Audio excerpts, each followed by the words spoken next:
Hey, it's me, Nalthazar, and welcome to another Magic the Gathering Puzzle Quest video.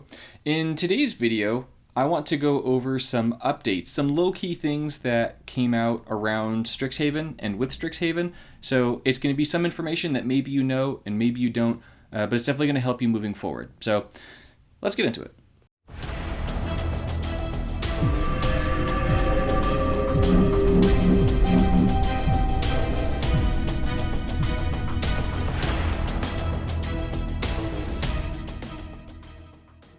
Now, as we go over all of this stuff, you will also wind up seeing my first round of pack opening on the left. I figure that just me talking is, interesting enough that people watch, but it's not as interesting as seeing a whole bunch of new cards popping on the screen. So, Strixhaven released today in Puzzle Quest, which is very exciting. I am thrilled. I will do my best to get out as much new content for you guys as I can. I think that today marks day 6 in a row that I'll be uploading, and so hopefully I can keep that streak going into the double digits. But we'll see about tomorrow. Tomorrow's my birthday, so I don't know if I'll be uploading. I will be streaming, though. So yes, if you're watching this and it's May 10th, I will be having a stream on the 11th. If you're watching this on the 11th, I have a stream today. You should come and say hi. Anywho, so there were some updates to the patch notes that are of importance. So we're going to go ahead and scroll to those updates to go over them a little bit.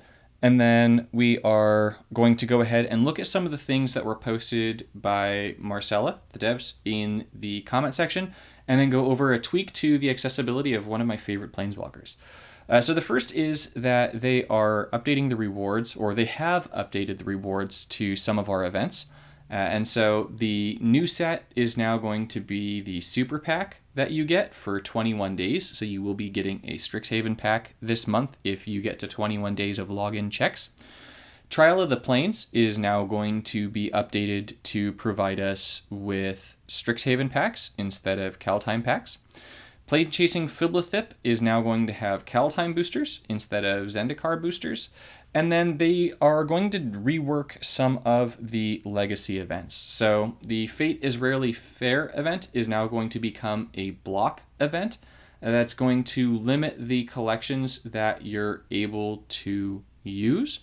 And then for the rewards, you'll see that they've added some Kaldheim boosters to the rewards of this set. This is really important. We really need a way to get more Kaldheim, and I'll get into it into a minute, but Strixhaven boosters for free-to-play players. Simply, the Kaldheim events weren't able to run very often because of some bugs to the mechanics of Kaldheim, basically snow gems causing freezes. And so as a result, we really didn't see those events running very much, and it was really hard for for free-to-play players to build up their collections of Kaldheim because there just weren't as many packs going into circulation. So that was a really big deal. And so you'll see that they're adding Kaldheim packs to some of these events, which is really good. It's going to help you guys catch up a little bit on some of those Kaldheim cards that you're missing. So I really like that this is going to provide a Kaldheim booster pack for the Fate is Rarely Fair. For the Awakened Inferno event, this one's also going to become block exclusive. I really like the idea of them making more of these legacy events block exclusive. So you'll see which events are going to be allowed for the Awakened Inferno there. And then for the rewards, you'll see that it's going to be updating to provide Zendikar rare packs instead of M20 rare packs, and it's going to be providing Strixhaven booster packs instead of mana runes at 135 ribbons. So this is going to give us a way to get some more Strixhaven packs, and it's going to give us a way to get some more Zendikar rares just to keep us getting standard rewards from some of these older events that are still going to be running. You'll find that the Nodes of Power event has had its rewards reworked as follows. So all the booster packs are now standard booster packs. However, they are duplicate packs. So they're not non-dupe standard packs. Is I think what it's saying is it's going to be standard packs. And then you're going to have all the rare card packs now are going to become M21. So those are going to be standard. All the mana rune values are going to be doubled, and the mana jewel are going to be increased in all tiers. So bronze, it's going to be going up to 5. Silver is going to be going up to a maximum of 10. Gold, a maximum of 15. And platinum, a maximum of 20. So Octagon, if you're watching this, if you made it this far, thank you guys for doing this. This is a really sort of like little thing to change, but it's really a big deal to add more ways to get these boosters because it's very much needed for the free-to-play community, and they definitely drive this game a lot. They're very, very important people. So I'm continuing to scroll down because Marcella posted this on the 7th, which is a huge deal here. So let's take a quick look at what she wrote here, right? So she posted, "Hi everyone, for those of you who are asking about new events, we won't have any new events on this release as we are focusing on some important content that will be released as soon as possible. You will like it, I swear. Happy hearts. But thank you for your interest, Marcella." So this is a really big deal because it means that we are not going to be getting, at least to start with, any Strixhaven events. This doesn't mean that we aren't going to get any Strixhaven events, period. It just means that we're not getting any with release. And that means that, just like with Kettletime, it's going to be more difficult to get Strixhaven packs because we're not going to have as many of them coming in from events. Now, if we look at the way they've changed some of the older events, those are some of those older events that are going to be giving us Strixhaven packs. And so we can kind of just hope that we will be getting more of those events running. So there are going to be more opportunities for you all to get those packs. But that definitely does mean it's going to be a little bit harder to get the Strixhaven packs. I'm really hoping that as part of whatever the new content is, it's going to make it in some ways easier to pick up cards from the newest set.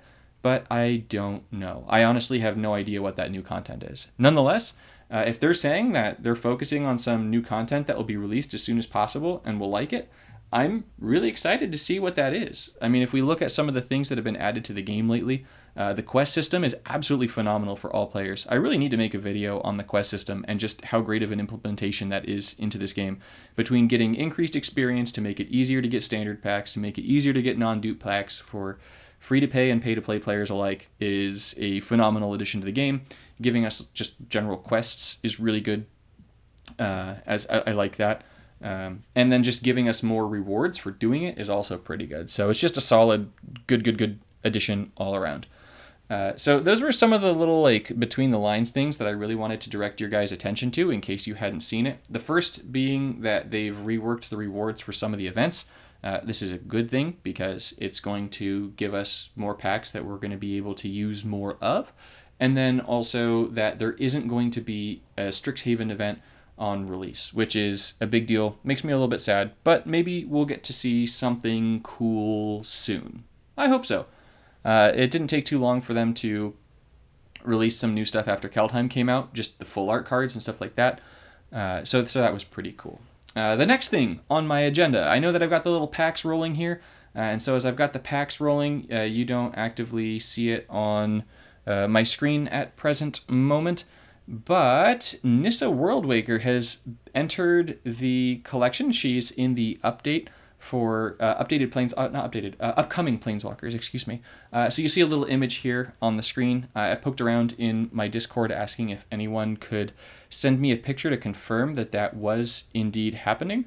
And Cydrix was able to get me a photo that Nwelyn? I don't know. New person to my Discord, Nwelyn, was able to take from their game, which shows that Nissa Worldwaker will indeed be coming and will not be stuck in the Zendikar versus Eldrazi Dual Decks event. This is a huge deal, a massive deal, because Nissa Worldwaker is one of the best Planeswalkers in the game. She's become quite possibly the most difficult Planeswalker to get in the game just because she just never appeared because the Dual Decks event just wasn't happening anymore.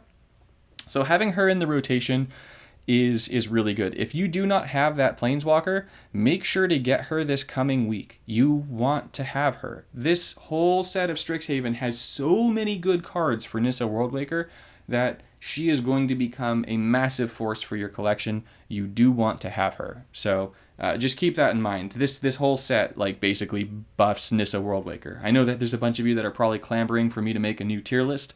I hear it a lot.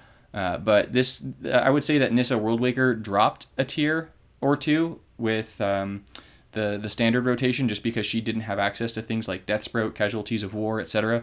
But now not only does she have removal, but she has some ridiculous power cards that make her an absolute bomber threat. So beware of Nissa Worldwaker. She's terrifying. But, kind of a cool thing. And then the last thing that I wanted to go over with you all in this video that I found really interesting is if you take a look at the Strixhaven cards, so if you just go to Strixhaven's cards, and you're going to see a picture of this up on the screen here too, and then you select full art, you'll see that there are some full arts for some of our exclusive dragons. And so I'm really interested to see if these wind up coming into Fiblethip's vault, because if so, there's going to be some exclusives that are pay to play, but then you can get from Fiblethip for 400 crystals. So I'm interested to see how that works out, if they come through in this set. There's really only 2 of the dragons, I think, that were on that list. So Tanazir and Galazeth, so the Quandrix and Prismari, the green, blue, and red, blue. But nonetheless, that's fantastic because it means that those dragons are going to become more accessible. And as you may know, if you've watched my other videos, the green-blue one is, I think, going to be the best card in the set. So just, for me personally, because, I love Nissa Worldwaker, which, go get her. Go get her, Tiger. She's going to be amazing for you. Oof. Oh my. Okay, so that was everything that I had for updates, things that might have snuck through the cracks that you may not have noticed with the coming of Strixhaven. Thank you all so much for watching, and as always, I will see you in the next one.